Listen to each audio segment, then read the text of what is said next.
Hello, retail traders. I'm Washboardjim with a sneaky snake trading strategy where I talk about chart patterns, moving averages, and being in the now. And there's something I want to get off my chest this weekend that I'm very strong about, and it's called Who Do You Listen To? So the title of this video is going to be Who Do You Listen To? And then we're going to go over a couple of indices. Who do you listen to? I've been trading for 21 years, strong, every day, every single day, with just a couple of vacations. I got back into trading back in 2004, and I started studying stocks and paper trading for 2 or 3 years until we had the great Obama crash. Well, back then, I created probably one of the very first chat rooms with a couple other guys. So I've had a few rooms, and I've monitored a few rooms, and I'm monitoring one now, plus I'm live on YouTube every week, every day, until I get ready to retire. And there's always had to find out, like I said, my strategy is chart patterns, moving averages, and being in the now. So I had to find a way to be in the now. I had to find a news source. I had to find reliable traders and rookie traders, get a community together. And I followed CNBC for many years. And I'm going to show you my little setup here, how I look at things. I have my chart right here with my news. Then I have my watch list and my message center that tells me about my alerts. And then I have my resource of being in the now of people that I used to listen to when I was trading stocks.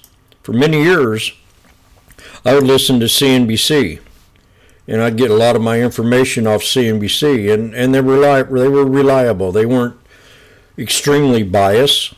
They had both sides of the case on there most of the times, mostly fat cats, of course.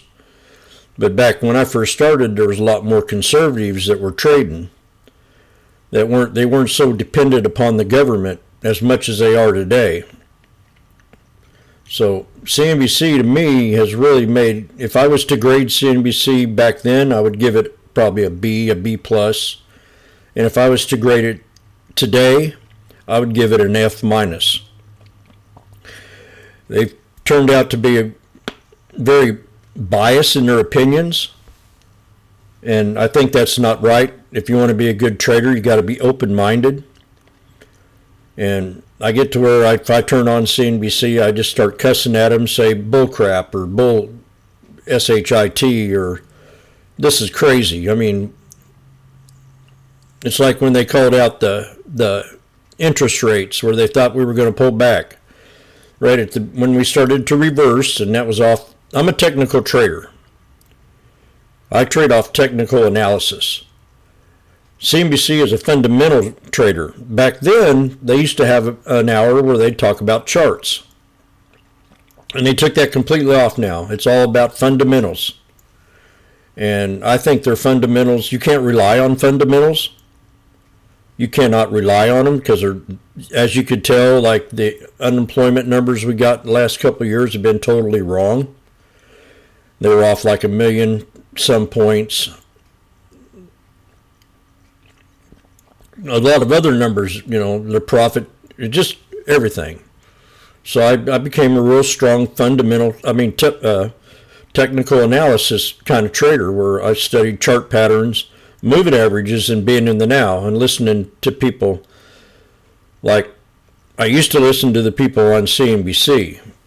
But now I've switched that over and I started listening to the people on Schwab. I use TOS, and TOS is my main trading center. I don't know what this is. Oh, they're up there talking right now. This is probably recorded, maybe. But I listen to Schwab now because they have, when they talk about a stock, they let their analyst guy get on there and talk, whoever's pumping the stock, and then they do the analysis themselves. They have a guy that reads over the charts. They have a second opinion, and it's not totally biased. And the main thing that they don't do is bring politics into the trading platform, to where CNBC has just nothing but politics anymore. And I'm getting to the point where I just can't hardly listen to them, because I don't, I'm not a liberal for one thing. I used to be. When I started trading, I was.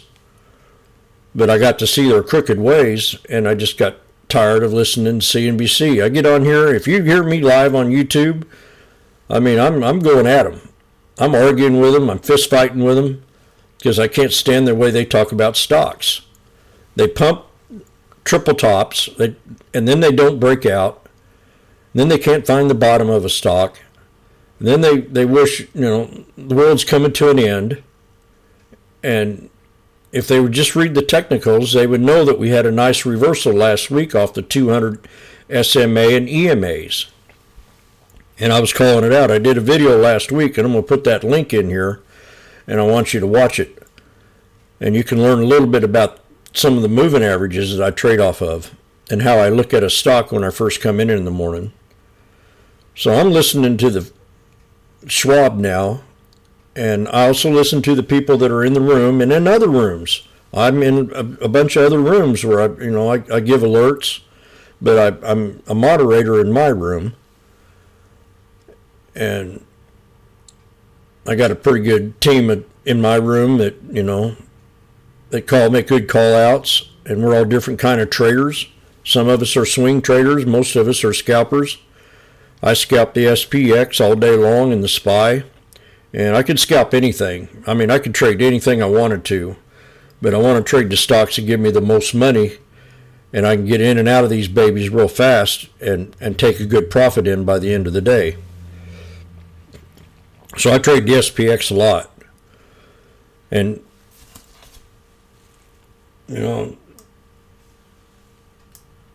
here's my room right here on Discord, and we're talking stocks all the time.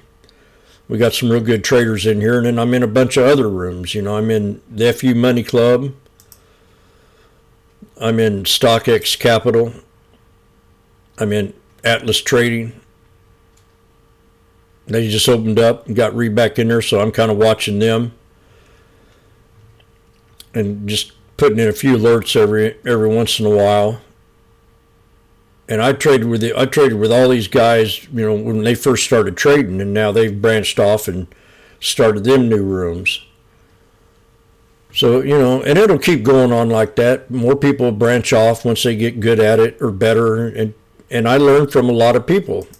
I learn from beginners, and I learn from experienced traders. It's like we got a trader in my room right now. He's funky. He introduced this thing called the orb.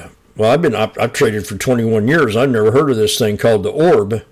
So I started watching it a couple weeks ago, and I traded a few trades off of it now. And I'm looking for the right time frames that I can really call these trades out off that orb. And I noticed that a lot of them support resistances are places where I call out.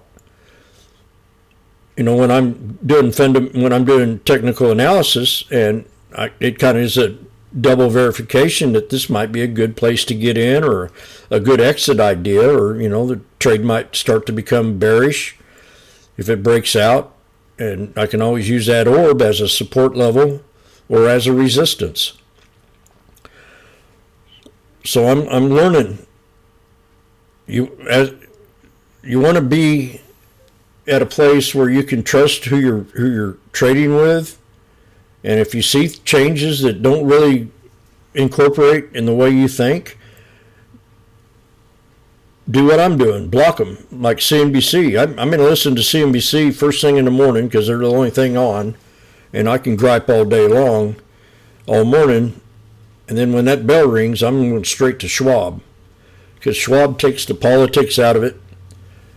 They're not resistance traders where they think every stock is going to break out of the triple top or an all-time high. They're looking for supports off that all-time high.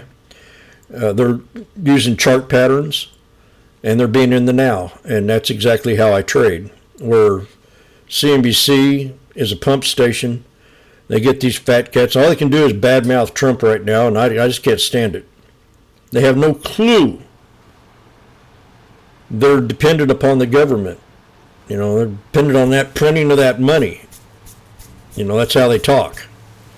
And I don't think you should learn how to trade like that. I think you need to learn how to trade off good news and bad news, and use the technical analysis of the moving averages. Like last week, I called the 200 SMA and EMA. I said if we pull back and hit them and find support, we could start reversing and start to think bullish. If we break below the 200, use it as resistance and look for lower supports. This is on the weekly time frame. So learn how to be in the now, learn how to read the news, and don't listen to a lot of crap that's on CNBC anymore, because all they are is they've turned into a propaganda pump station, and I have no qualms about it. I just won't use I've never traded anything that, if they mention a stock, I'll look at it and I'll use my own technical analysis on it, and I'll be in the now, and I say, well, this thing ain't going to break out like they did Uber. I can just go name after name after name where they rely too much on the institutional traders, and they're mostly wrong 90% of the time. So if I wait for the pullback and then take the trade and run it up to the previous resistance, I'm in and out of them trades just like that. So I listen to Schwab a lot. I like how they go through the technicals of a trade. When they're doing earnings, they'll go through all the earnings stocks, and then they'll talk about it, why they think it's going to break out or if it's going to pull back, and then they'll get on there after they got their guy from the outside talking about it. They'll get on there and do their analyzation of it, and then you got the chart guy, the chartist artist, gets on there and charts it up. And I've learned a lot from that chartist artist. I've added a couple moving averages. I've added the 63 EMA, which I never heard anybody ever use, and I use it a lot now. And I think I got the 51 EMA off of them, and I used it. And then I just, I like how they call out chart patterns. So let's go over a couple stocks, or I might do a separate video on it. It's just kind of, let me see here, pull that back up. Oh, that ain't what I want. Bring that back down there. So this is kind of what's the watch list I'm going to do, and this is kind of how I looked at things last week. I put this up on the weekly time frame, and we had a real hard sell-off, for example, here on Nike. Now, I think Nike's going to be a buy soon. We did have a double top here off the bodies of these wicks. So if we can hold that support, and we got a little spinning top right here, almost like a doji, looks to me like it wants to reverse to the upside a little bit.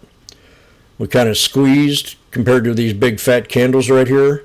I think this thing could be a good little trade back up to the 9, right around $65.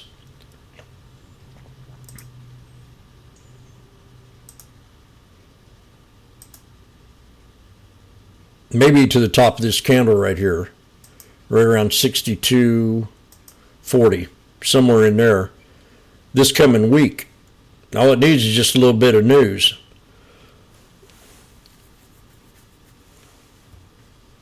We got NVIDIA on here. I called NVIDIA out last week. Let's remove this. We got Trump news coming out, so they've done reciprocal tariffs on tech stocks. So I think we're going to have a nice little bounce. And of course, this thing bounced back up to right where I said it would, back to that 63 EMA, and we hit the 9 last week on the weekly. We can consolidate, pull back to the 63, and then end up running up here to the 50 SMA, right around 120, 122. We got Intel, called that out last week. We have Apple. Apple should be starting to rebound real good. This is what I think about Apple. We bounced off that 200 EMA and SMA on the weekly, and we met about halfway through this big candle. This thing could run up and hit that 9, and that's right around 213 this coming week. Pull back maybe and have a strong bounce off 187, and then bounce back up at the bottom of that candle right there. But I'm going to be bullish in this trade right here next week. We've got the SPY. The SPY came back and almost hit the 200 EMA. I called this out. I said we were going to have a good week last week, and we did have a green candle. It run up and hit the 63 on the weekly, and that's going to be your hard resistance right there. Right around 548.68. This could easily pull back to around 505 and be a strong buy, but right now we've had a pretty good run on this thing last week. So if we break that resistance at 548, we could easily run up and hit that 9 and then maybe move on past that. And that's on the weekly time frame. So I'm looking at weekly candlesticks right now. And we got the SPX. Called this baby out last week. We come real close to hitting that 200. Let me see if I can get this off.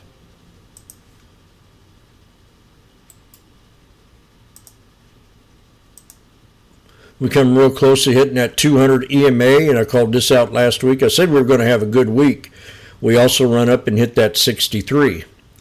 So we can pull back a little bit and then run up and try to break that, or just go ahead and break it Monday and Tuesday. And then start hitting this other wall right here, right around the 9 and the 50. Then we got the QQQ. Same thing. We come real close to hitting that 200 EMA on the weekly. And we hit the 63. That's a real good bounce. We had a real good bounce on a lot of stocks last week. We had some big fluctuations. I mean, the SPX went from like a couple bucks to 122 one day, 130 something. I'm going, damn, I could have had a $250,000 day if I just held on my contracts. But I scalped it all the way up. I only had 10. I only had 2 in one of them, and I could have made a ton of money. So I think these big fluctuations is a sign that we've hit a bottom, and the tariffs. See, you listen to CNBC, you think the world was coming to an end because they bring politics into it, and they're very biased. So I can't, it's hard for me to listen to them because I'll sit there and argue with them. And I'll just get frustrated because if you listen to what they've got to say, we're doomed. And I don't think we're doomed at all. I think we're just trying to make a level playing field, which we've been getting ripped off for many years. You know, it's just not right. As much as countries as we help, and then they take advantage of us at the same time, it's, you know, it needs to stop. It's brought us almost $37 trillion in debt. And spend is just only making the politicians rich and the fat cats rich. And they're going to get rich no matter what. They shorted this market on purpose. But then none of them called out the 200 EMA, and I did. I said, I called it out back here. And we had one heck of a run. And that's what we're getting ready to do. By the end of the year, we'll break this double top. Or even sooner. So make sure you get the right news source and people you can trust and rely on. You know, every room's got a leader. Somebody that kind of knows what they're doing.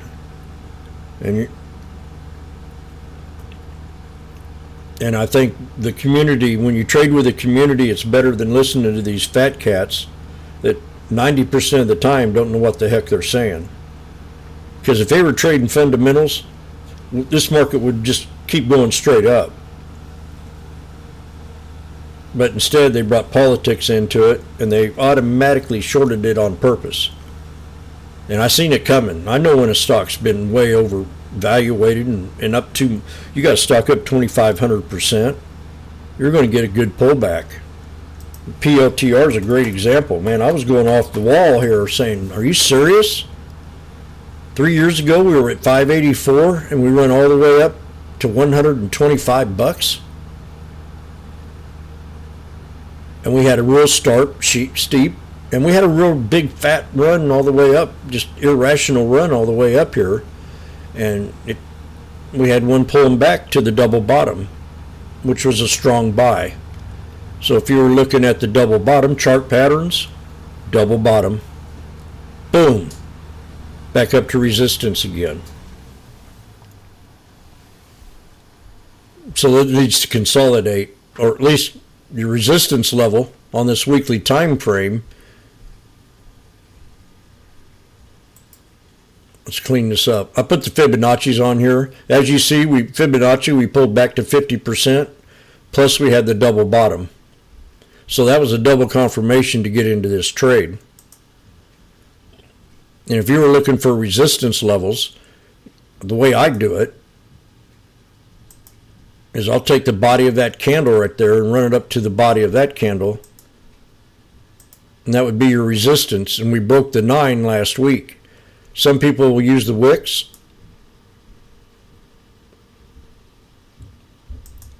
And we broke the wick last week. So you had a head and shoulders right here. And there you hit the resistance on that head and shoulders. Chart patterns. That's a bearish indicator. And it did pull back. So if it can respect the 9, this thing could come up and break that head and shoulders and then get into this gap right here. And you just run a support line, price line all the way across that body of that candle, and that wick, and then the next body, and that would be your next supports for next week. And it's all bunched up right in there between $96 and $100. So that's going to be a hard resistance to break. But that's pretty close, you know. We could easily come up and hit 96 bucks and then start to pull back real hard and find respect off the 200 on the 1 hour time frame. This was a good trade Friday. Let's see where Mr. is using the weekly time frame right here. And clean this up.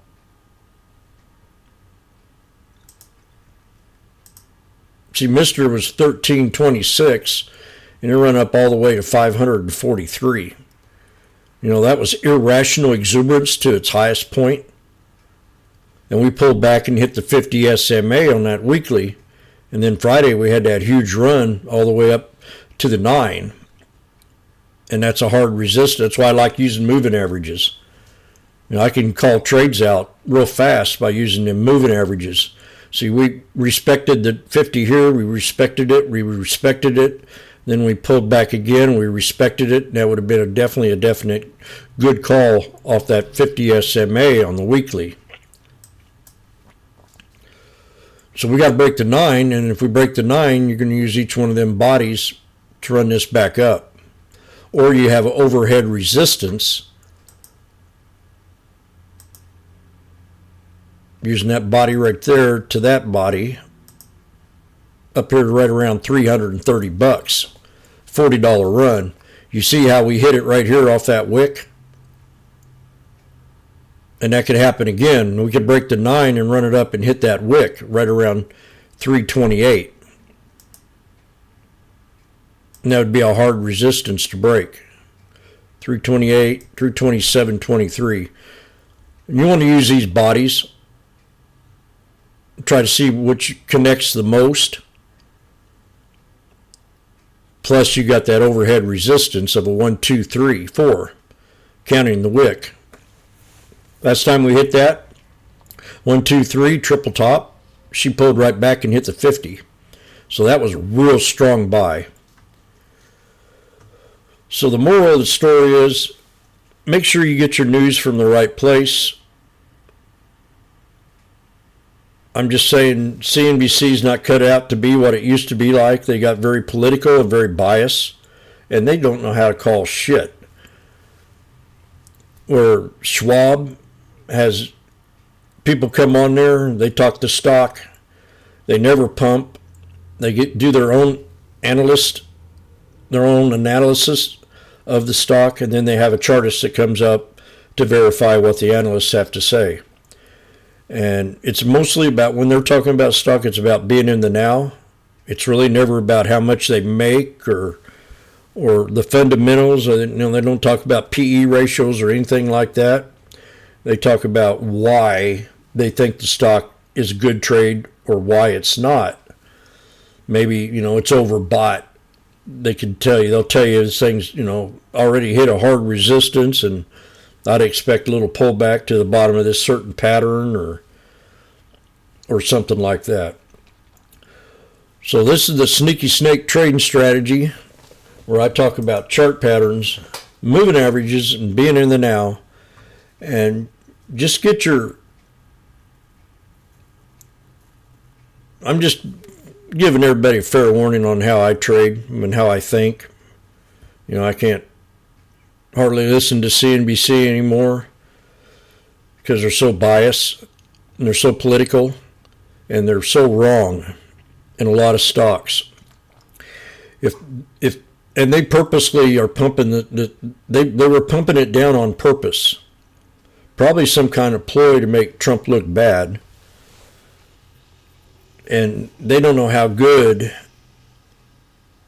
it's horrible to have a business president, someone that's run a business in the White House, instead of a socialist that's dishing out the money to the fat cats. Trump's not doing that. He's taking the money away from them. And I think that's fine with me. That's just fine with me. I love it. Because it's got them in a tailspin. And if you're a good trader and you read charts, you'll know when to get in.